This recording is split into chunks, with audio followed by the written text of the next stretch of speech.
was quite a night.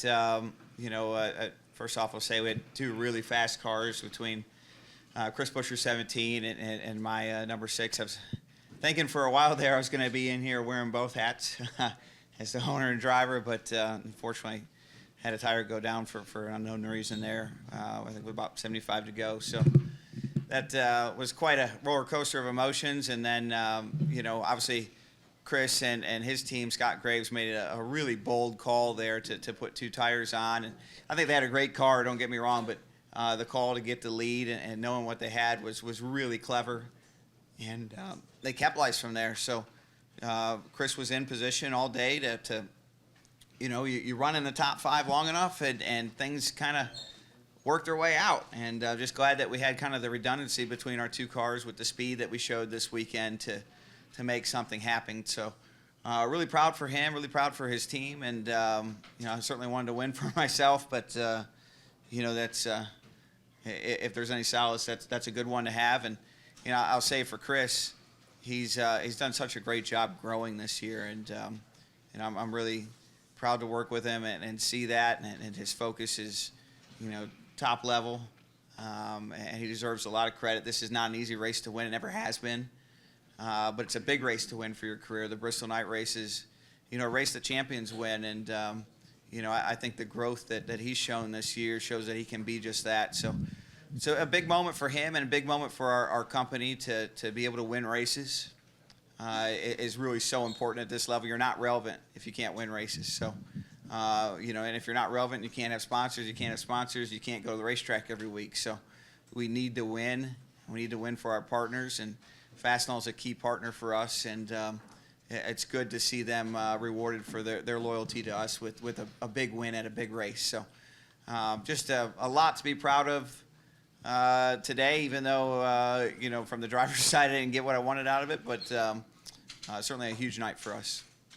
All right, we'll take questions for Brad now. If you have a question, raise your hand. We'll get a mic to you. We'll get to as many questions as we can in the time that we have. We'll start over here with Seth and Jacob, and then we'll make our way over to the right. Seth Egger, kickingtires.net.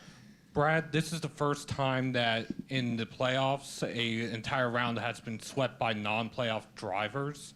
Does that show the parity of this car? Yeah, I think that's fair. I mean, there's been a lot of circumstances, but parity as well. I thought, last 2 races, Bubba drove a great race. Eric Jones drove a great race. There were some other crazy things that happened as well. So, it's hard to say how that all is going to play out, but I would say parity is certainly a part of it, for sure.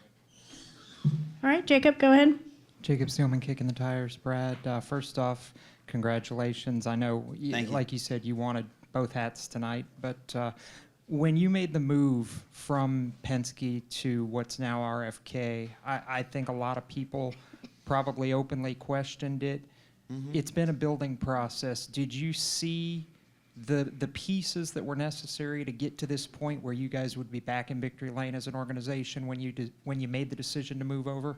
Yeah, I mean, it's painful, but, anything in life worth doing is painful. It's a little bit like working out and, moved up a weight class here. I got to build a lot more muscle and get better off the track as much as I have to on the track. And, there was a lot of room for growth within the company.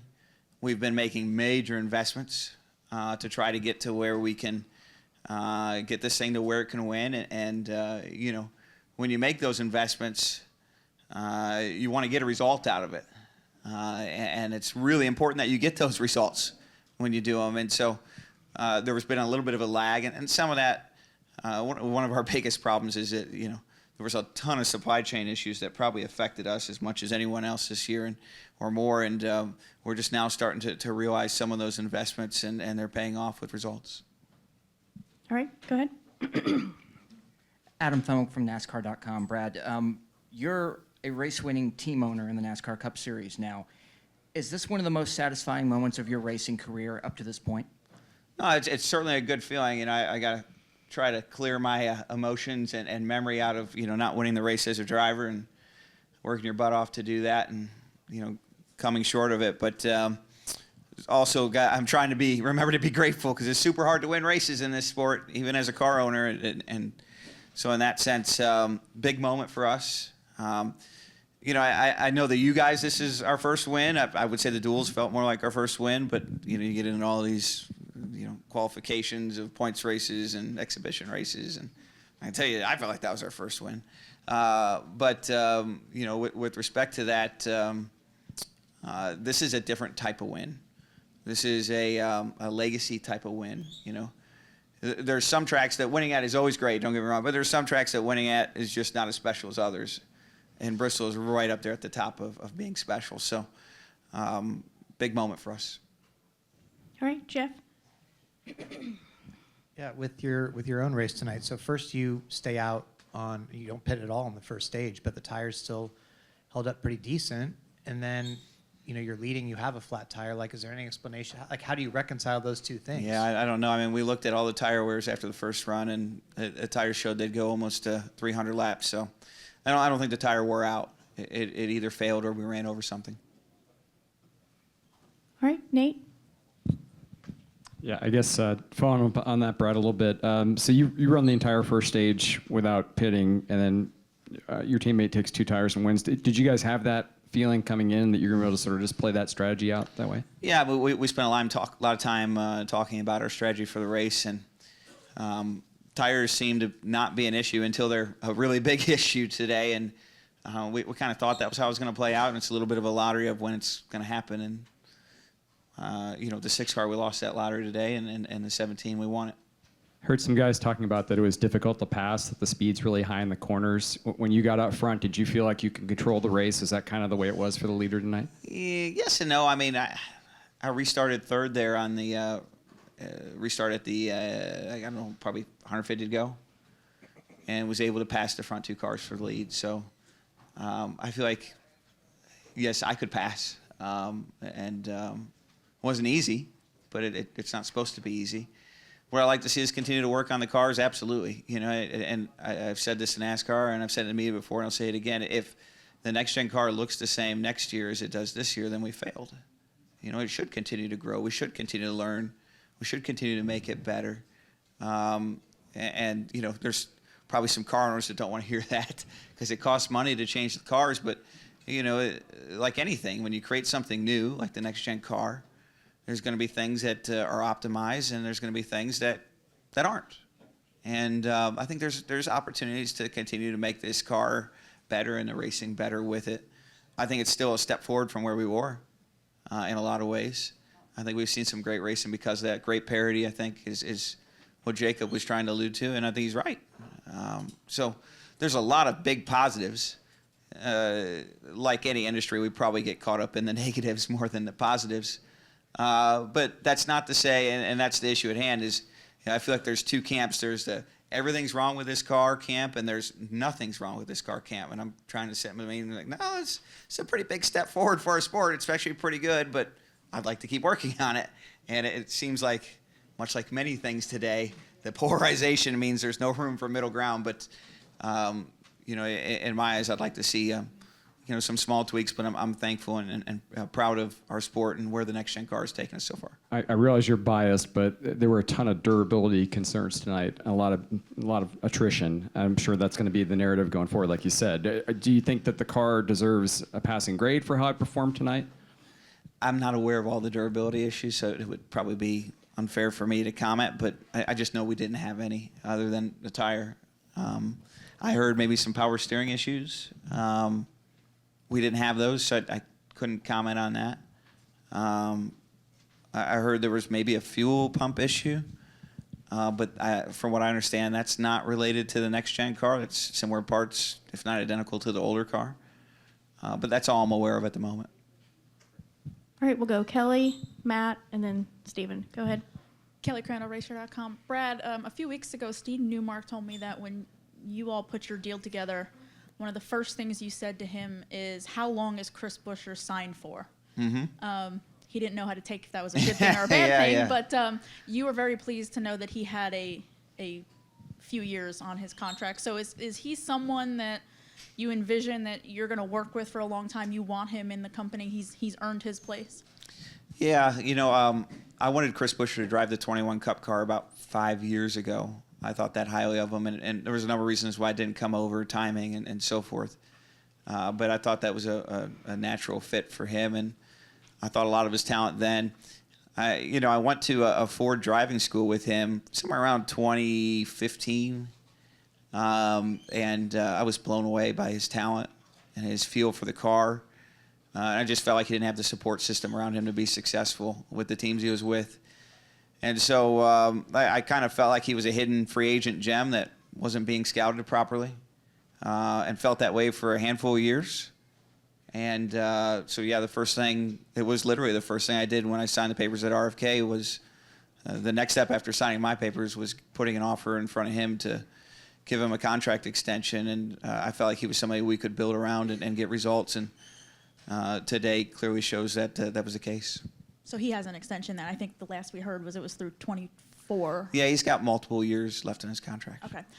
Tonight, you both were in the top 5 when you had your tire issue. Is tonight a good showing of what these two teams are capable of, or was tonight just a Bristol specific type thing, or is there anything from tonight? With next gen, somebody wins one week and runs 30 at the next. So, I'd like to sit here and tell you, Kelly, yeah, we're going next week to Texas and we'll lead every lap and win the race. But as you can tell, it's not that simple. I think as a whole, the Fords seem to be more competitive on the short tracks, so that's probably part of our strength. The mile and a halves have been, a struggle. So I hope we can go to Texas and have a good run next week, and think we'll run really well at Talladega if we can not get wrecked. But in that sense, it's hard to say. It's kind of 1 week at a time, Kelly. All right, go ahead, Matt. Matt Weaver, Racing America. From a business standpoint, winning the races at Daytona and now winning the Bristol night race, in what ways does being able to give those moments to your partners help you kind of build another foundation on this company as you guys want to grow? Yeah, we want to get back to being at least a 4-car team. That's been our goal all along. Before you can get to a 4-car team, you got to get to a 3-car team. Before you can get to a 3-car team, you have to be relevant as a 2-car team. And so for us, again, relevancy, Matt, is winning races, multiple races a year with both of your cars and competing for playoffs. Obviously, we're not in the playoffs with either of our cars, so we have more work to do. But our stated goal internally is to get back to being a 4-car team, and that's not going to happen if you're not winning races and you're not relevant as a 2-car team. So this is a good step forward for us. We got a long ways still to go. We need to be able to win multiple races a year. But before you can do that, you got to win first race. So not to take anything away from today. And then a follow-up on Nate's question. To your point, I think this car has definitely made intermediate tracks, bigger tracks better, right? And then the challenge so far has been short tracks. Do you have enough data now between here and Martinsville as far as a direction you would like to, as an owner and a driver, point NASCAR towards, whether it's tire fall off or aero or what have you? Yeah, I don't have a perfect answer for that probably at the moment, Matt. I know we won't get there unless we try. So I think there's some effort being put into those things. I couldn't specify what they are, but certainly we have some room to continue to grow and be better. No problem. All right, Stephen, go ahead. Stephen Toronto, CBS Sports. Brad, you alluded to this a little earlier, but obviously this isn't your first time winning a race as a car owner. You did it plenty of times with BKR in the Truck Series. Also not your first time winning a Cup race. You've done it so many times as a driver. And you mentioned the duels at Daytona. It's not necessarily the first time winning with RFK Racing. So does that make the feeling of winning a points race with RFK Racing more of a satisfactory feeling than necessarily a high of elation or spike in emotion, anything like that? Yeah. We've had an up and down year. So you do have to enjoy the wins, no doubt. But I also want to keep perspective, and what becomes really natural inside of any company and specifically in racing is when you win to kind of become complacent. And so I naturally probably hedge against that, maybe even too much, and don't enjoy the moments as much as we should. But that said, we got a lot more that we need to do and that I want to see us do to continue to be in a position to win more races than we've been in this year. And this is certainly a good sign, and I'm really proud of everyone in our company, but we have got to keep our head down. We have got to keep getting better. Are there any particular racetracks in the next 7 races that you think this company has a particularly good chance of winning? Yeah, I mean, I really like what we saw out of our cars at Martinsville in the spring and at our test as well. And then Talladega, I'm probably have that one circled as well. Not to say that there aren't other tracks I feel really good about, but those 2 are probably at the top of our list. Thanks, Brad. You're welcome. Thank you. All right, we're going to take one final question with Dustin. Dustin Long, NBC Sports. Brad, earlier this summer, you were pushing for more practice as essentially be more cost effective than relying on the sim stuff. And I'm curious, how as a driver owner do you marry the issue of you're taking hits, you're feeling those hits more with the cost that, at some point, obviously safety is important, but there does get to be a point, can it cost too much? How are you dealing with this? Because obviously this is the big issue in the sport, is how much more can be done, and the drivers want it to be everything done, and owners have got to look at a bottom line. So Yeah. how do you look at it since you have both perspectives and nobody else does? Yeah, it's a really polarizing topic. You have the owners that don't want to touch anything on the car, and you have the drivers that are kind of screaming that we've got to make safety advancements on the car. And sitting in both rooms can get awkward at times, no doubt. But I don't think this car is end of the world, unsafe, or anything like that. I don't feel that way. But I don't think it's optimized either. So, I'd like to see some small iteration changes to continue to improve it, and I think those are out there. But again, it's a really polarizing topic between the, everything's perfect camp and everything's wrong camp, and I think there's probably a spot in between. Are you a unifier, or are you standing in the back of the room being quiet? Well, right now, all I care about is getting this team to work and win races, so or company as a whole. And so, I feel like that's 99% of my energy is what is it going to take to get these cars to where they can compete at a high level, to show the pace that's required to be competitive. And in that light, that's where my bandwidth is. And last thing is, obviously, your schedule's always busy, and obviously you had your business and you've done a lot of things. But Come on in, Chris. Can you give me a sense of what this year's been like in the double duty with everything and trying to build this organization up? I mean, how tired are you at this point? How much has this year taken out of you? And how are you feeling at this point with 7 weeks left in the season? Yeah, I'm not tired. I probably wore some other people down though. He hasn't slowed down yet. Yeah, not no. the first bit. I'm not tired at all. I'm driven. I want to see this thing be successful. Today's a clear sign that it can be successful, but it ain't going to be successful sitting on our hands. You got to grind it out, and that's a hell of a journey to grind it out. I tell you, there's days you look back and say, did I get better today or did I get worse? And more often than not, you have to get worse to get better. And that can be really frustrating. It can be letting go someone who's good because they're not great, and that ain't fun, I can tell you that. And then biding it out until you can find great. So, it can be tearing down the walls in the shop and having a mess everywhere and knowing that's what needs to be done to be better in, 6 months. But it's a lot of playing the long game and having confidence that we're doing the right things. And that's not easy because, like I said, anytime we make a change, I think it's really natural, and not just for our company, but for any company, for everyone to go, okay, where's the instant result? Like, there are no instant results. Like, every change, you don't see a result for 6 to 12 months. And that can be really painful because you start to lose people, and they start to not believe in you. So this is a big win for us to kind of regain the confidence of our not just our partners and the external factors that we face, but our internals as well. So I'm excited for them and excited for that for our company. No problem, Dustin. All right, Brad, thank you for your time. We really appreciate it. They're all yours, Chris. Got him warmed up. I take my sword, I'm going home. Good job, man. Thanks. Howdy. Sorry about your luck. Hey, thanks. That hurts. Happy for you, man. I appreciate it. Enjoy it. Thank you.